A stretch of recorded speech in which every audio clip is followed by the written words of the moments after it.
The house fronts looked black enough, and the windows blacker, contrasting with the smooth white sheet of snow upon the roofs, and with the dirtier snow upon the ground, which last deposit had been ploughed up in deep furrows by the heavy wheels of carts and wagons, furrows that crossed and recrossed each other hundreds of times where the great streets branched off, and made intricate channels hard to trace in the thick yellow mud and icy water. The sky was gloomy, and the shortest streets were choked up with a dingy mist, half thawed, half frozen, whose heavier particles descended in a shower of sooty atoms, as if all the chimneys in Great Britain had, by one consent, caught fire, and were blazing away to their dear hearts' content. There was nothing very cheerful in the climate or the town, and yet was there an air of cheerfulness abroad that the clearest summer air and brightest summer sun might have endeavoured to diffuse in vain. For the people who were shovelling away on the housetops were jovial and full of glee, calling out to one another from the parapets and now and then exchanging a facetious snowball, better-natured, missile far than many a wordy jest,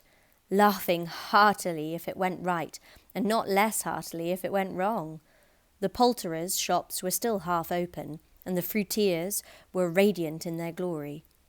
There were great round pot-bellied baskets of chestnuts, shaped like the waistcoats of jolly old gentlemen, lolling at the doors, and tumbling out into the street in their apoplectic opulence.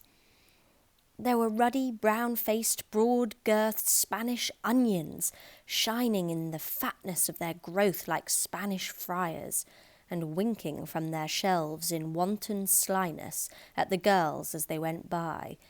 and glanced demurely at the hung-up mistletoe. There were pears and apples clustered high in blooming pyramids. There were bunches of grapes made in the shopkeepers' benvoliots to dangle from conspicuous hooks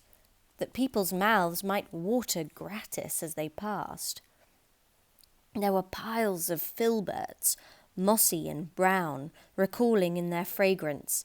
ancient walks among the woods and pleasant shufflings ankle-deep through withered leaves. There were Norfolk biffins, squab and swarthy, setting off the yellow of the oranges and lemons, and in the great compactness of their juicy persons, urgently entreating and beseeching to be carried home in paper bags and eaten after dinner. The very gold and silver fish set forth among these choice fruits in a bowl, though members of a dull and stagnant-blooded race appeared to know that there was something going on, and to a fish went gasping round and round their little world in slow and passionless excitement. The Grocers! Oh, the Grocers! Nearly closed, with perhaps 2 shutters down, or 1, but through those gaps such glimpses. It was not alone that the scales descending on the counter made a merry sound, or that the twine and roller parted company so briskly, or that the canisters were rattled up and down like juggling tricks,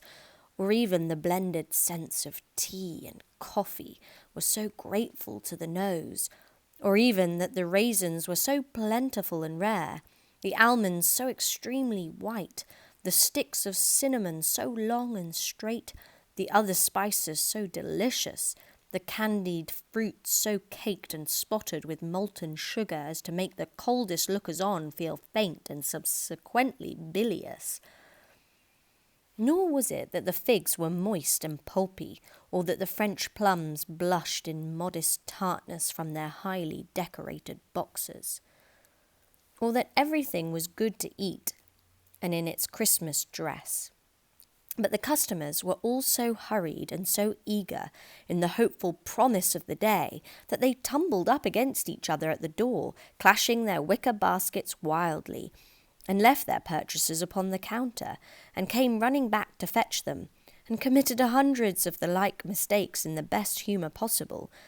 while the grocer and his people were so frank and fresh that the polished hearts with which they fastened their aprons behind might have been their own, worn outside for general inspection, and for Christmas doors to peck at if they chose.